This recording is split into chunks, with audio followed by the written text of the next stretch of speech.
Hare Krishna. Bhagavad Gita as it is, by His Divine Grace, A.C. Bhakti Vedanta Swami Srila Prabhupada.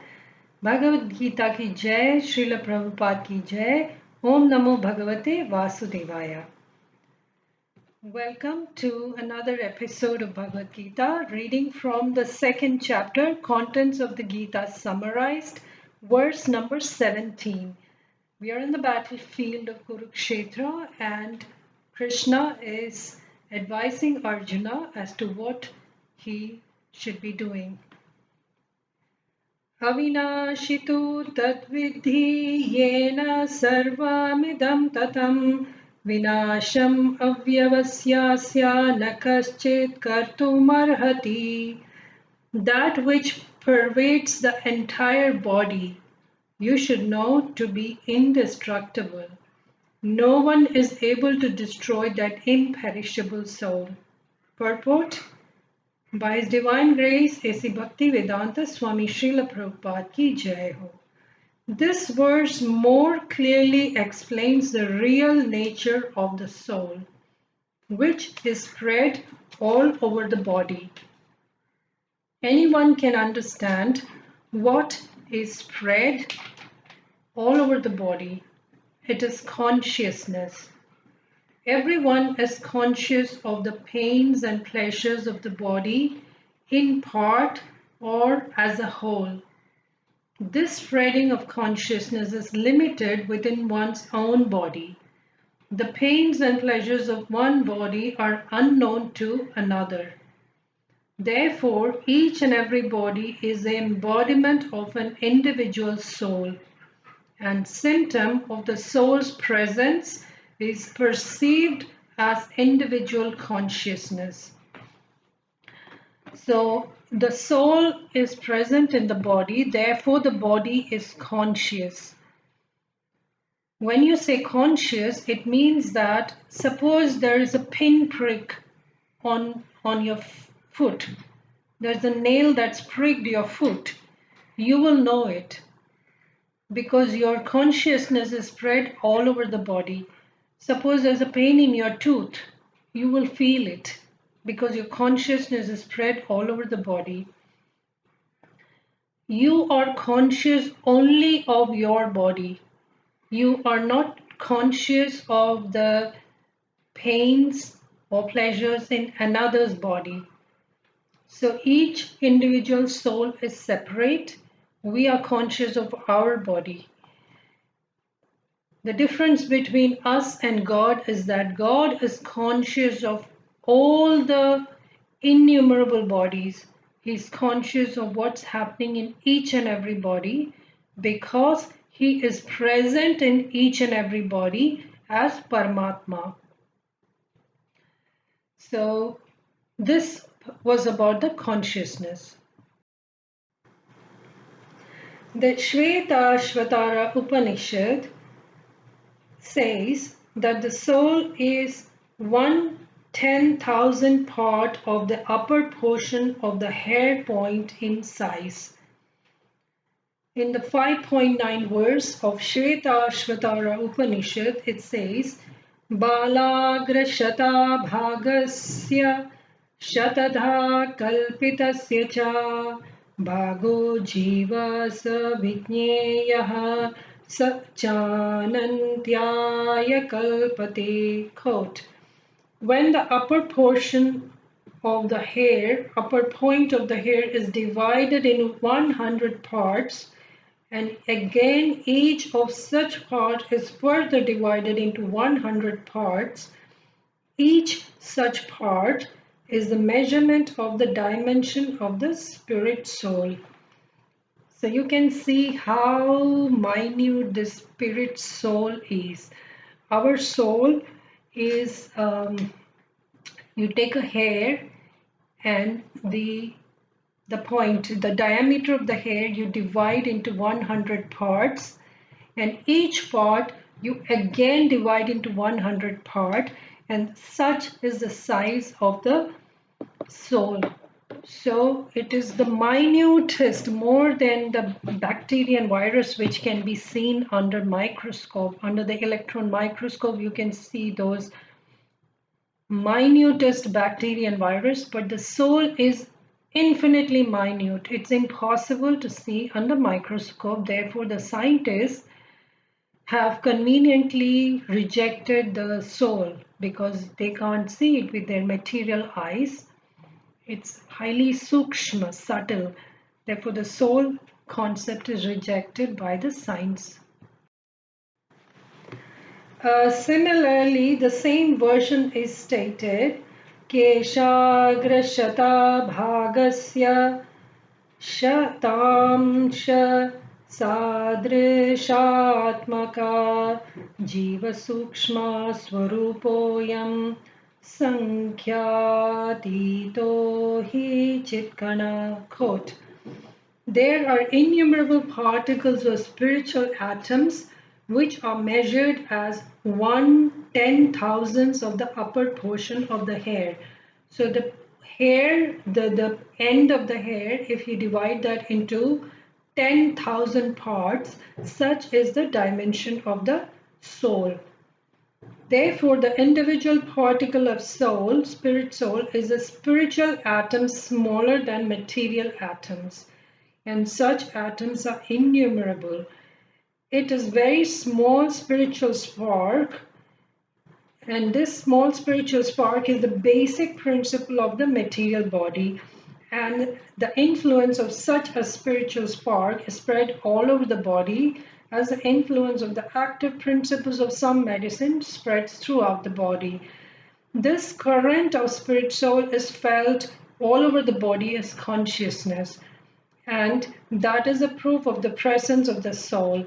Any layman can understand that the material body minus consciousness is a dead body, and this consciousness cannot be revived in the body by any means of material administration. Therefore, consciousness is not due to any amount of material combination, but to spirit soul. So here Srila Prabhupada is describing the nature of the spirit soul, the dimension, the size of the spirit soul. The spirit soul is infinitely small. It's not possible to see the spirit soul with our material eyes. The material eyes, this eye is material. It's made up of Panch Mahabhut. It can see material objects. In order to see spiritual objects, you need a spiritual eye. So we are not able to see the soul, but we can feel the soul. How can we feel the soul? Because of the consciousness. That tiny soul spreads its influence throughout the body. It's like an example can be a lamp lighting up the whole room. So that spirit soul is so minute, but it can light up the whole body. It can make the body alive. So such is the nature of the spirit soul. So in the Mundaka Upanishad 3.1.9, the measurement of the atomic soul is further explained. Esho nuratma chetasa veditavyo yasmin pranaha panchadha vivisha praschityam sarvamotam prajnanam yasmin vishuddhe vibhavatyesha atma. Quote, the soul is atomic in size and can be perceived by perfect intelligence. This atomic soul is floating in the 5 kinds of air. Prana, Apana, Vyana, Samana and Udana is situated within the heart and spreads its influence all over the body of the embodied living entities. When the soul is purified from the contamination of 5 kinds of material air, its spiritual influence is exhibited. So here the influence of the soul is talked about. The soul floats in our body, and particularly the soul's situated in the heart. So you know where the soul is, it's in the heart. So when we talk of, when we talk of loving someone and all that, we put our hands to the heart. That's where the soul is situated. And how does it stay in the body? It floats in 5 different kinds of air: prana, apana, vyana, samana, and udana. And when it is purified by the contamination of these 5 kind of material air, then the soul's presence is felt. So yoga, basically what yoga does is it balances these 5 kinds of air. Pranayama and yoga balances these 5 kinds of air so that the hankering of the mind is quietened, the body is made quiet and still. Then you feel the influence of this spirit soul. The Hatha Yoga system is meant for controlling the 5 kinds of air, encircling the pure soul by different kinds of sitting postures, not for any material profit, but for liberation of the minute soul from the entanglement of the material atmosphere. So we have got it wrong. We think that yoga is for physical fitness. No, it is not. Physical fitness is a byproduct of yoga. Yoga is not for making your body slim. It is not for flexibility. It's not for physical fitness.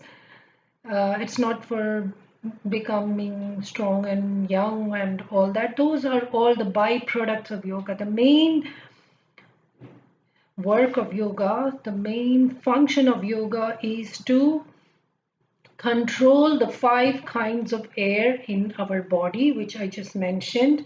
And why do we need to do that? So that the materiality of the body is quietened and the spirituality rises.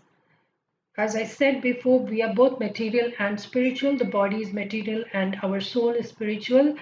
If we want to progress spiritually, then obviously the material part of our body has to be controlled, and that's what yoga does.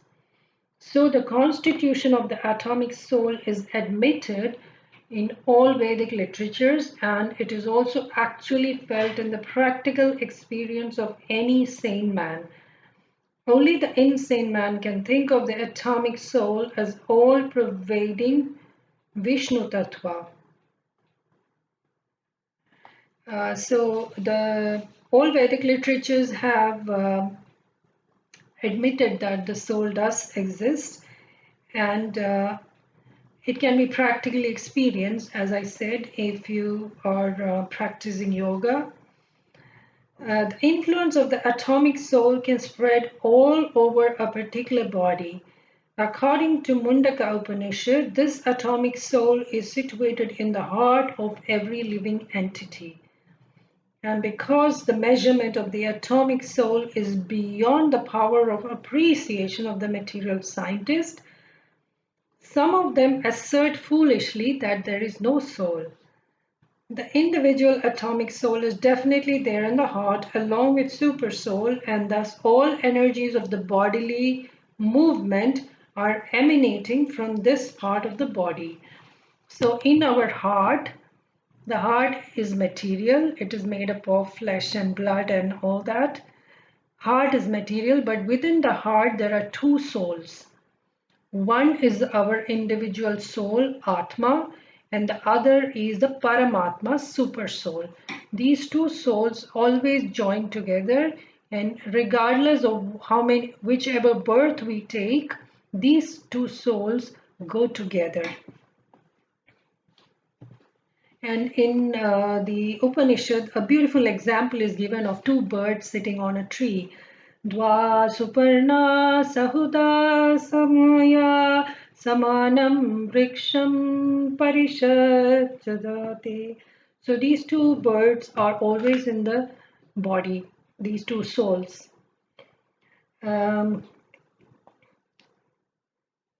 The corpuscles which carry the oxygen from the lungs gather energy from the soul. When the soul passes away from this position, the activity of the blood generating fusion ceases. Medical science accepts the importance of red corpuscles but it cannot ascertain that the source of the energy is the soul. Medical science, however, does admit that the heart is the seat of all energies of the body. So this much the medical science has admitted that heart is the most important part of the body, and from there the energy goes to all different parts of the body. How does the heart get energy? That the medical science has not yet been able to understand.